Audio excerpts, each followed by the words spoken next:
So, here we are, another episode of Trek Canon. Welcome, everybody. So, today we're going to talk about Star Trek Lower Decks, Episode 4, Moist Ship. So,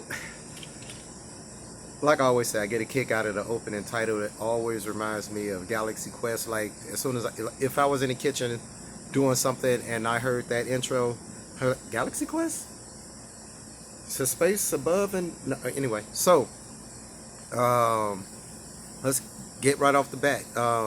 What I liked about it, I like I like the return of the Star Trek going back to its serialized roots. A new story every episode. It harkens back to the original series, to the Next Generation, um, and in a lot of ways, in small ways, Voyager. Okay, they had they had the overall theme of getting back home, but they were episodic, per week. D Space Nine was the first Trek to really take it into the serialized type of storyline, and it was great because they had great storytellers, and that's why D Space Nine is by far my best, most loved and cherished Star Trek series. But going back to the lower decks, Moist Ship. Um, the intro, I enjoyed several of the other intros a little bit better. But what I liked about this episode, and again, spoilers. So if you guys are into spoilers or worried about spoilers, go ahead and pause the video and come back later and listen to what I have to say. Maybe we agree, maybe we don't. But it's going to be some spoilers in it, because that's kind of how I roll. But what happened was I like the what with them meeting this new ship. But what I didn't like, and well, I'm not gonna say what I didn't like because that wasn't the focus of the episode. You know, the focus of the episode was uh, the relationship between Mariner and her mother, the captain. Okay, how the crew was viewing the promotion that Mariner received, and how they handled, how they dealt with morale. And I guess to some degrees, speaking your truth and speaking your mind. So, but the background theme I thought should have been a lot more pronounced. Should have been brought more. It should have been highlighted more. Okay, the alien ship that they met. Uh, um, why this other captain on the other ship had invested so much time into it? What was the importance and significance of it? Did they know? Did they learn anything about this? I don't even think they said the name of the species. But unless I missed it. If I'm wrong, somebody let me know. But I would have liked to have gone into the history of this arc ship and just a little bit more about the arc ship. Again, that didn't seem to be the focus. You could go back to say the Naked Time in the original series where they were spiraling down towards a planet, and although that was the plot, the plot, we didn't learn too much about what was going on that planet because that wasn't really the focus. The focus was the virus that was going around the ship. So I can understand that. So then let's talk about that.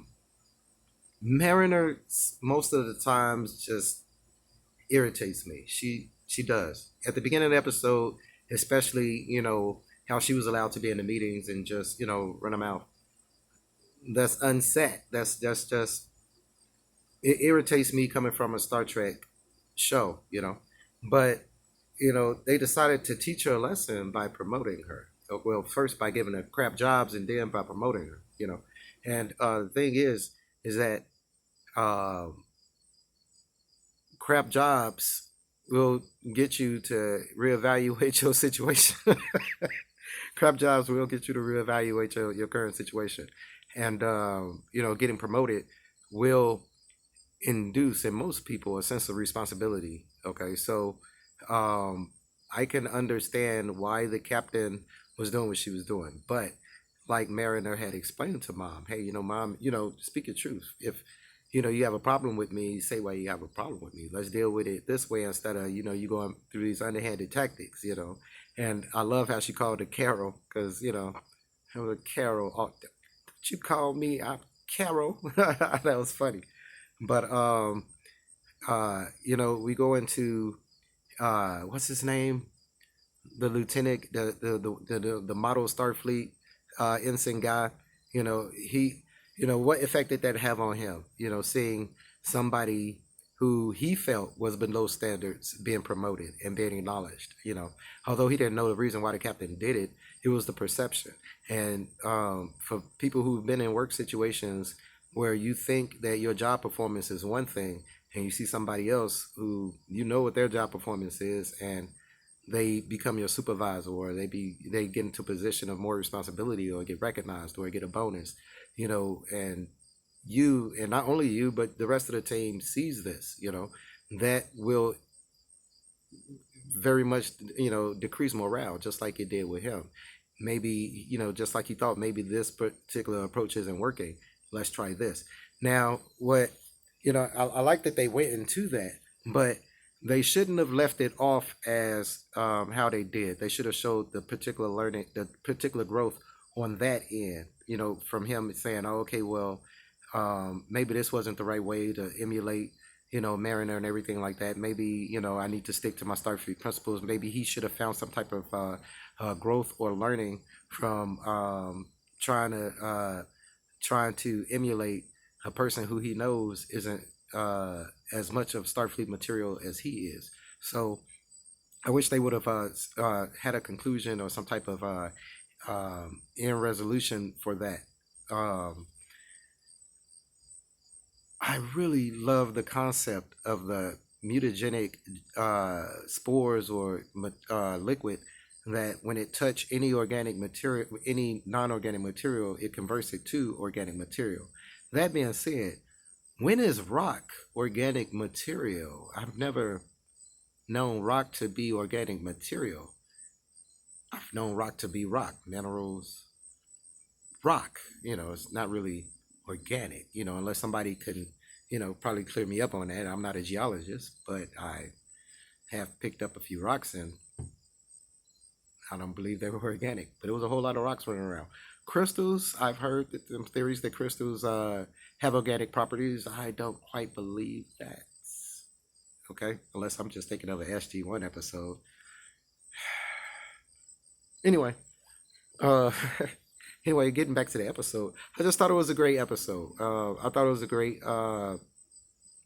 They're getting a lot better, from definite big improvement from the first episode. Uh, they're showing a steady increase, and that is all I can ask for when it comes to Star Trek. If they're telling a good story that keeps us compelled, okay, keeps us engaged, people making positive videos, acknowledging the mistakes, but having a general overall perception that the show is improving and representing the vision of Gene Roddenberry correctly. So I think it is. I think that they're doing a good job of trying to stay true to the Prime universe and to canon. I like the references and everything that they always throw in. The guys sending and everything like that. Are you going to be a Q, a traveler? And I thought that was pretty cool. So kudos, and I look forward to seeing more episodes. Please share your comments, like and subscribe if you haven't, and yeah, if there's anything I missed or anything you want me to cover, or anything you want me to talk about, please put it in the comments. As always, comply, be cool.